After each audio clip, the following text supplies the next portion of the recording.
Welcome to Scarlet Tavern. Grab a drink, take a seat, and let's begin. Today we're diving into the enigmatic and scandalous demise of none other than the man, the myth, the mustachioed movie mogul, William Desmond Taylor. Get ready for a cinematic roller coaster filled with intrigue, drama, and more plot twists than a Hollywood blockbuster on steroids. This is Scarlet Tavern, Mead, Murder, and More. Alright, so, this one's going to release a little bit later than normal. Most of our stuff releases at 8 a.m., but we, due to some scheduling conflicts, because of the holidays coming up, we had to delay this, but, let's get started on William Desmond Taylor.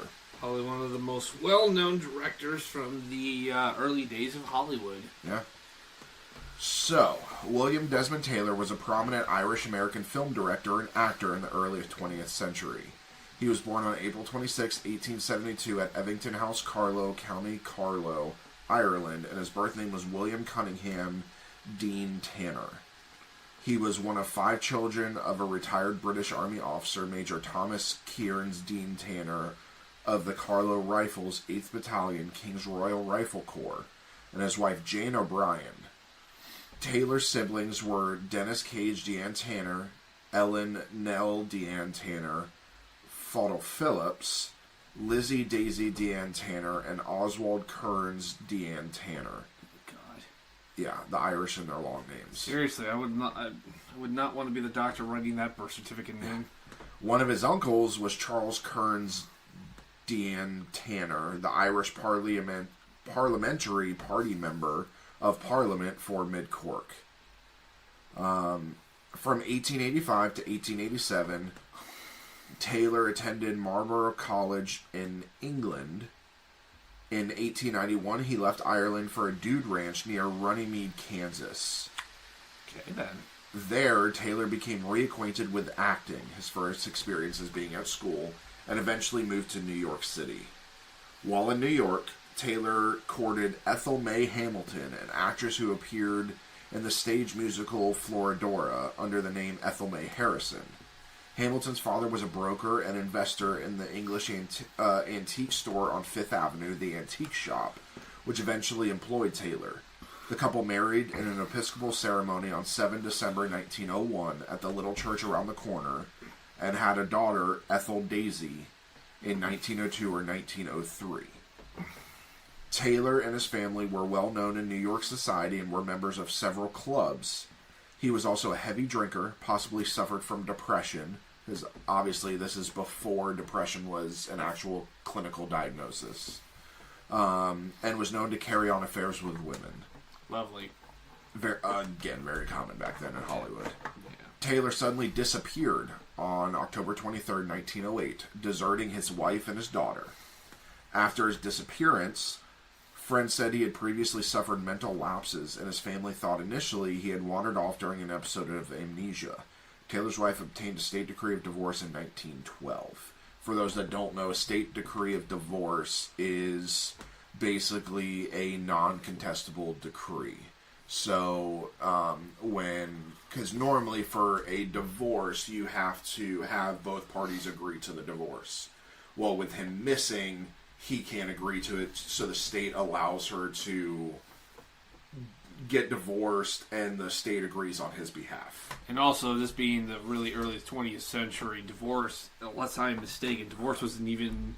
Consenting divorce wasn't even legal in New York. I think at this point there's only one place in the country where you can really get a divorce, and even in this time period I'm not too sure about. So this is really the only way she could get divorced from him. Yeah.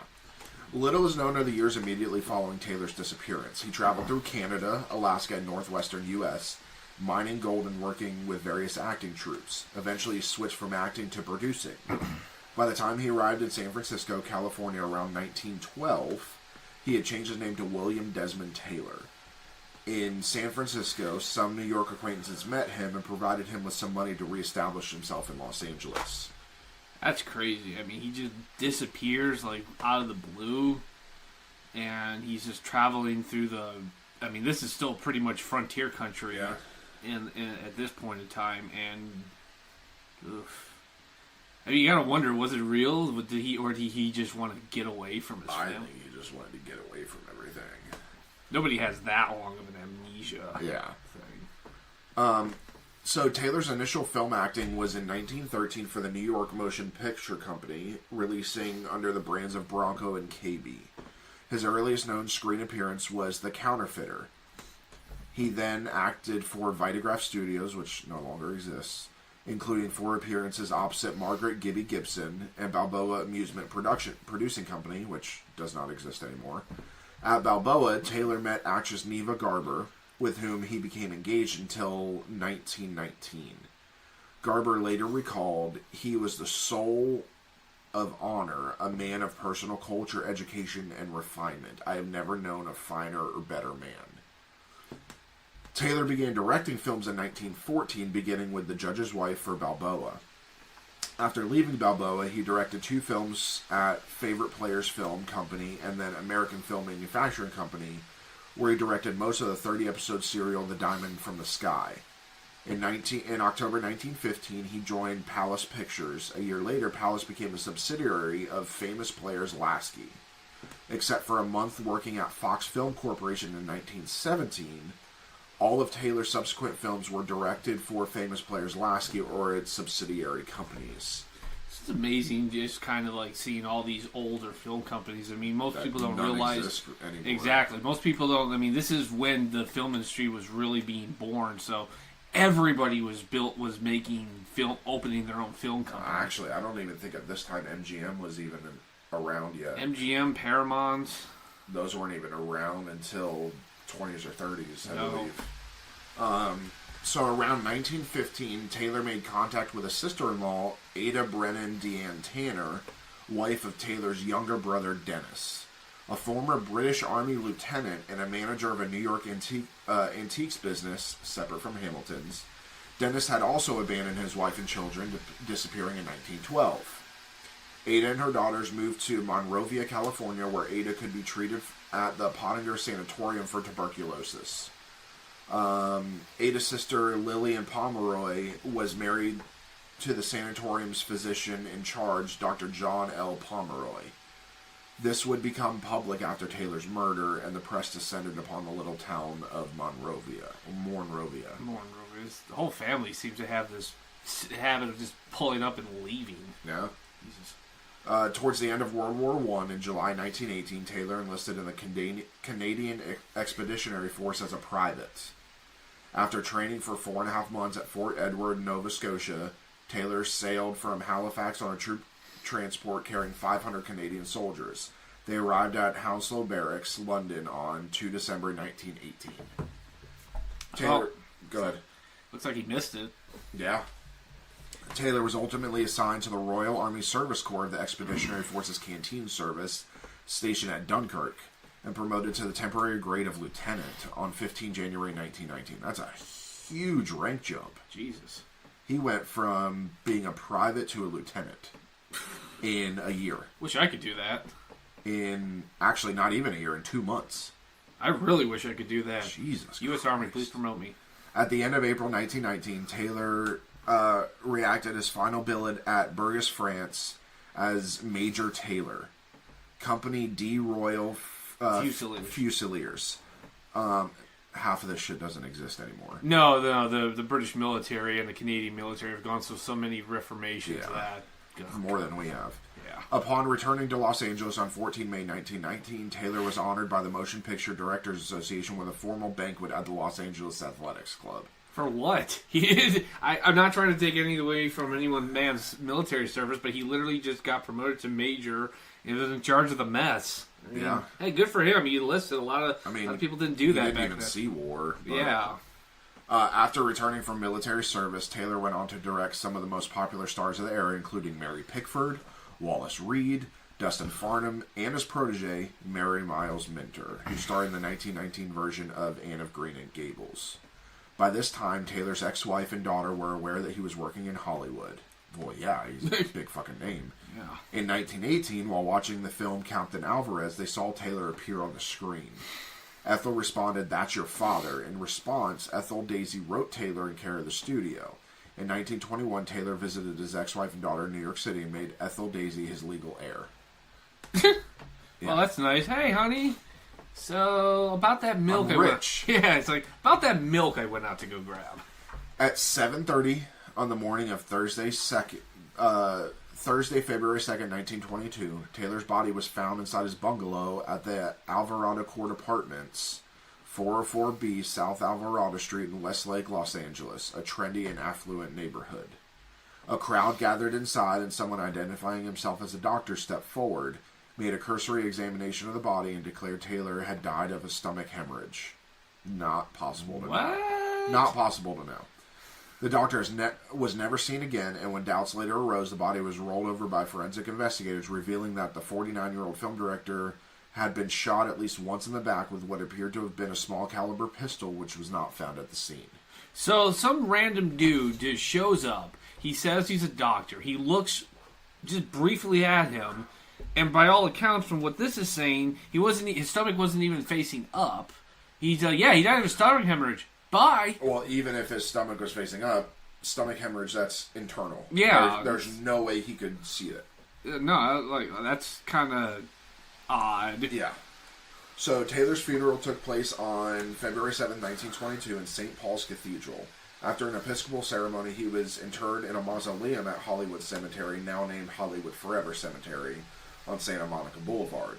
The inscription on his crypt reads, "In memory of William C. Deanne Tanner, beloved father of Ethel Deanne Tanner, died on 1 February 1922. That's actually open to the public. Anybody can go visit that. And a lot of very famous celebrities and filmmakers and industry are there. I believe that Marilyn's there.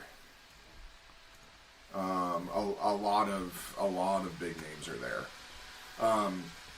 So, for the investigation, in Taylor's pockets, investigators found a wallet holding $78 in cash, which would be about $1,300 today, a silver cigarette case, a Waltham pocket watch, a penknife, and a locket bearing a photograph of actress Mabel Normand. A 2-carat diamond ring was on his finger. With the evidence of the money and valuables on Taylor's body, robbery did not seem to be the motive for the killing, but a large sum of cash that Taylor had shown his accountant the day before was missing and apparently never accounted for. After some investigation, the time of Taylor's death was set at 7:50 p.m. on the evening of February 1st, 1922. While being interviewed by the police 5 days after the director's body was found, Minter said that following the murder, her friend, director and actor Marshall Nealon, had told her that Taylor had made several highly delusional statements about some of his social acquaintances, including her, during the weeks before his death. She also said that Nealon thought Taylor had recently become insane. In the midst of media circus caused by the case, Los Angeles Undersheriff Eugene Biscaluse warned Chicago Tribune... He's dead now, so it doesn't matter.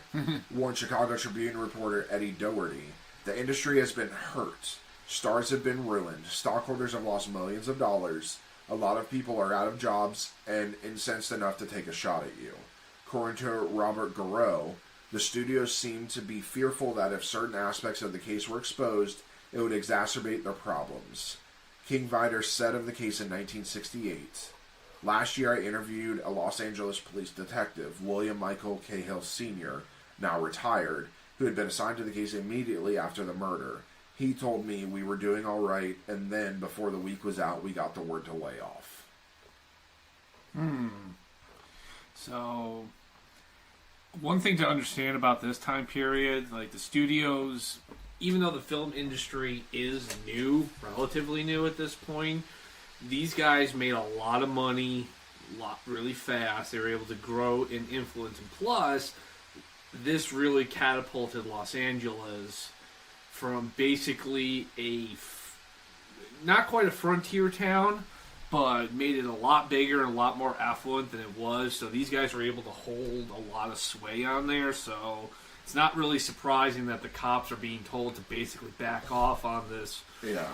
murder investigation because there's probably a plethora of other stuff going on that probably has nothing to do with the murder, but it's going to get exposed. Yeah. So, getting into suspects and witnesses. Suspect number 1, Edward Sands. Edward F. Sands had prior convictions for embezzlement, forgery, and serial desertion from the U.S. military. Born in Ohio, he had multiple aliases and spoke with an affected Cockney accent. Okay. Yeah. Sands had worked as Taylor's valet and cook until 7 months before the murder. While Taylor was in Europe the summer before 1921, Sands had forged his name on checks and wrecked his car.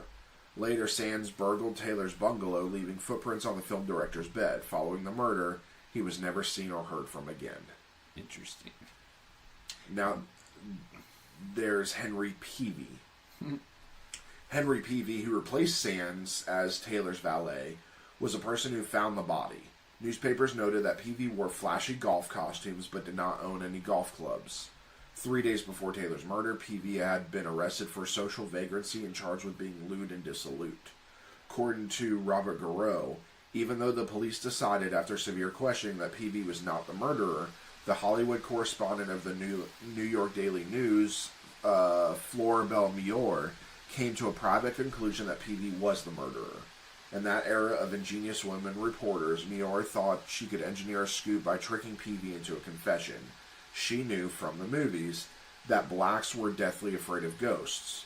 With the help of 2 Confederates, Frank Carson and Al Weinshank, she offered Peavy $10 if he would identify Taylor's grave in the Hollywood Park Cemetery, which she had already visited.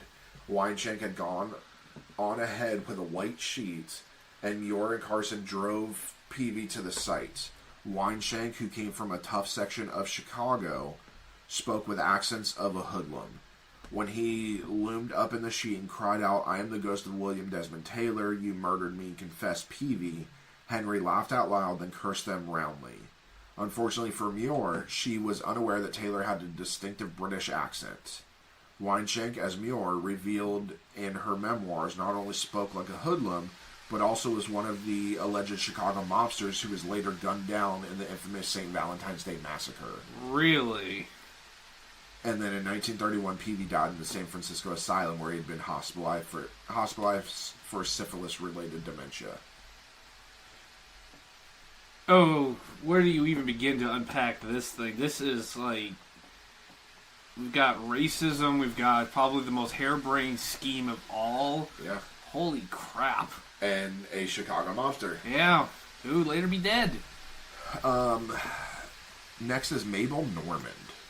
Mabel Normand was a popular comedic actress and frequent co-star with the Charlie Chaplin and Roscoe Arbuckle. Uh-oh. According to author Robert Garreau, Taylor was deeply in love with Normand, and she had originally approached him for help to cure her cocaine dependency. Based upon Normand's subsequent statements to police investigators, her repeated relapses were devastating for Taylor. According to Garreau, Taylor met with federal prosecutors shortly before his death and offered to testify against Normand's cocaine suppliers. Garreau believed that those suppliers learned of the meeting and hired a contract killer to assassinate the director. According to Garreau, Normand suspected the reasons for her lover's murder, but did not know the identity of the triggerman. On the night of the murder, Normand claimed to have left Taylor's bungalow in a happy mood at 7:45 p.m., carrying a book he had lent to her. She and Taylor blew kisses at each other as her limousine drove away. Normand was the last person known to have seen Taylor alive, and the LAPD subjected her to a grueling interrogation, but ruled her out as a suspect. Most subsequent writers have done the same. However, Normand's career had already slowed, and her reputation was tarnished by revelations of her addiction, which was seen as a moral failing. Oh, if only they know what was to come. According to George Hopkins, who sat next to her at Taylor's funeral, Normand wept inconsolably throughout the ceremony. Ultimately, Normand continued to make films throughout the 1920s. She died of tuberculosis 8 years later on February 23, 1930. According to her friend and confidant Julia Brew, Normand asked her a few days before she died, "Julia, do you think they'll ever find out who killed Bill Taylor?" Which, deathbed confessional, she would have said it was her. Yeah, I think. I would find it very hard that she was putting on that ruse for so long. Till death. Yeah. I also find, although on the other side, I find it very unlikely that a cocaine dealer would try and kill somebody because he's going to lose a customer. Well, then again, this is who the customer is. True. The customer is a big time in Hollywood. That's a lot of money. Yeah, that is true. That is true. So, Faith Cole McLean, the wife of actor Douglas McLean and neighbor of Taylor's, is widely believed to have seen Taylor's killer. The couple was startled by a loud noise at 8 p.m. McLean opened her front door and saw someone emerging from the front door of Taylor's home who, she said, was dressed like my idea of a motion picture burglar.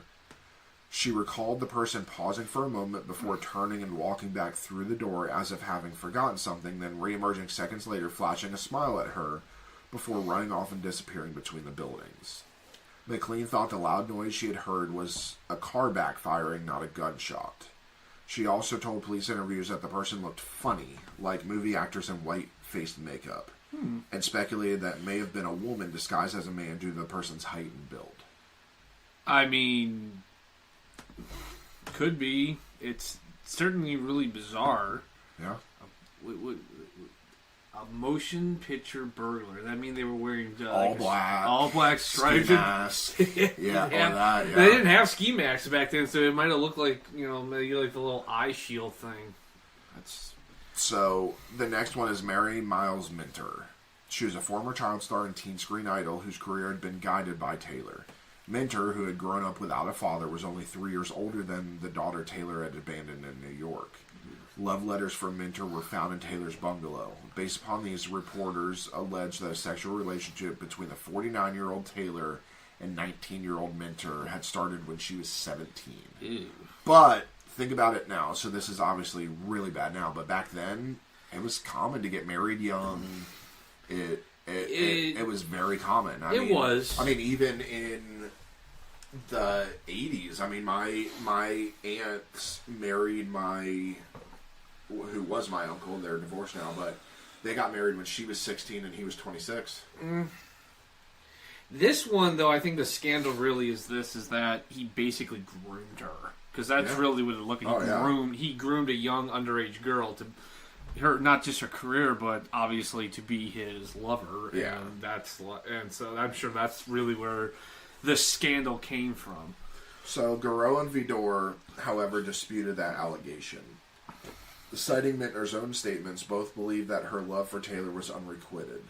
Taylor had often declined to see Minter and had described himself as too old for her. However, facsimiles of Minter's passionate letters to Taylor were printed in newspapers, forever shattering her screen image as a modest and wholesome young girl, and she was vilified in the press. Minter made 4 more films for Paramount Pictures, and when the studio failed to renew her contract, she received offers from many other producers. Never comfortable as an actress, Minter declined them all. In 1957, she married Brandon O. Hildebrandt, a Danish-American businessman. She died in Santa Monica, California on August 4th, 1984. She had a long life. Yeah. The next is Charlotte Shelby. That was Minter's mother. Ooh. Like many stage mothers before and since, she had been described as manipulative and consumed by wanton greed over her daughter's career.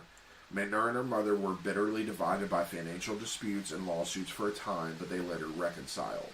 Shelby's initial statements to police about the murder are still characterized as evasive and obviously filled with lies about both her daughter's relationship with Taylor and other matters. Perhaps the most compelling bit of circumstantial evidence was that Shelby allegedly owned a rare .38 caliber pistol and some unusual bullets, which were very similar to the kind that had killed Taylor. After that information became public, she reportedly threw the pistol into the Louisiana bayou. Shelby knew the L.A. District Attorney socially and spent years outside the United States in an effort to avoid both official inquiries by his successor and press coverage related to the murder. In 1938, her other daughter, actress Margaret Shelby, who was suffering from both clinical depression and alcoholism, openly accused her mother of the murder. Shelby was widely suspected of the crime and was a favorite suspect of many writers.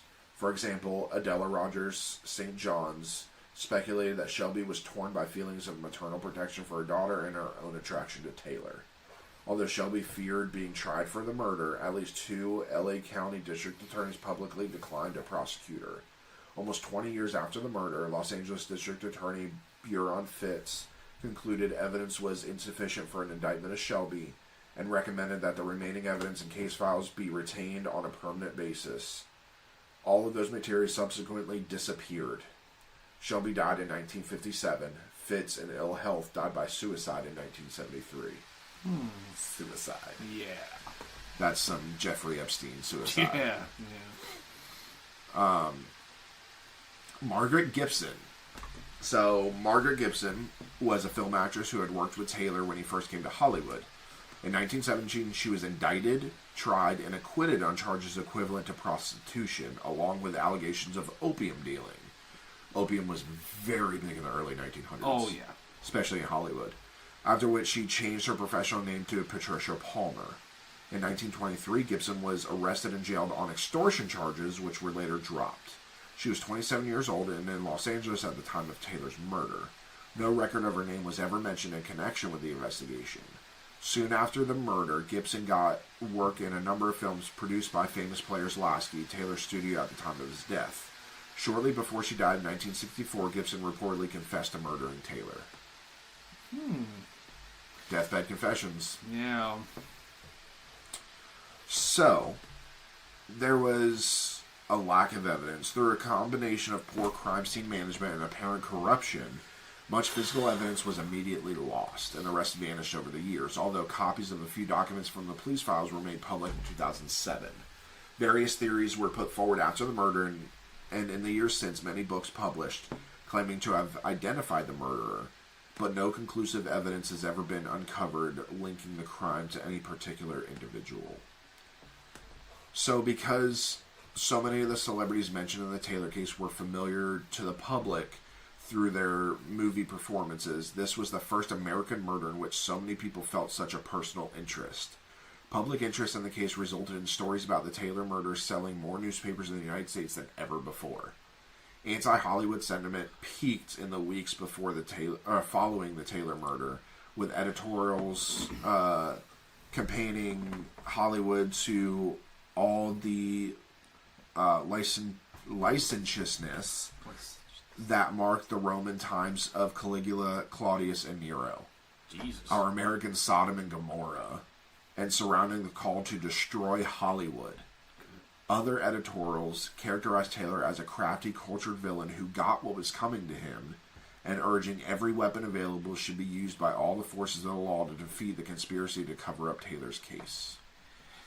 Yeah, most people don't seem to know that around this time that there was actually like equivalent to like a moral backlash to Hollywood, and not too dissimilar to other such movements that you see other American history. Just the decadence, tabloid newspapers were becoming really a thing around this time, and there were other sensational cases like the trial of Roscoe Fatty Arbuckle, his alleged rape and murder of a young starlet, which he was found not guilty, and he in truth he didn't actually commit the crime, but there was definitely a moral outrage against Hollywood at this time. I mean, honestly, this sounds like a case that was cold from the word go. You had one witness who described what was at best sounds like a movie extra killed him, and you have some rando who just showed up and said, "Yep, he's dead," and ran away. It takes them however long to just turn the body over and realize, oh, he was shot. So I think it's the mother. I tend to agree too. She disappears, refuses to come back into the country. The witness said that it looked like a female dressed as a male. She is mad that her daughter is so interested in Taylor. Plus, she probably had a thing for Taylor as well.